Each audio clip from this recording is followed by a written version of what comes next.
క్రైస్తలో ఇది నా దేవుని వాగ్దానము. కీర్తనలు 116వ కీర్తన 6వ వచనం.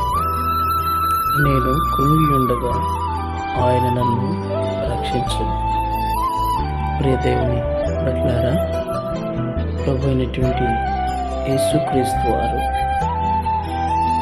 తను ఏ రీతిగా రక్షించను అనే విషయాన్ని దావీదు గారు జ్ఞాపకం చేస్తూ ఉన్నారు. ఈ 116వ కీర్తనలో మనం చూసినట్లయితే దేవుడు ఆయన మొరను విన్నట్లు మనము చూస్తూ ఉన్నాం.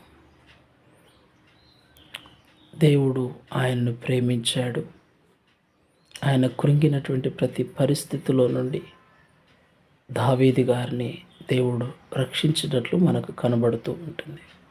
ఒకవేళ నీవు ఏ పరిస్థితిని బట్టి అయినా కృంగిపోతున్నావా? ఇదిగో దావీదును రక్షించినటువంటి దేవుడు మనను రక్షించుటకు సమర్థుడని ఎరిగి ఆయన సన్నిధినికి వచ్చి మనము మోకరించి ఆయనను అడుగుదాం. దేవా, నా మొరను ఆలకించమని, నేను కృంగి ఉన్నానని చెప్దాం. దేవుడు మన ప్రార్థన ఆలకించుతాడు. ఆమేన్.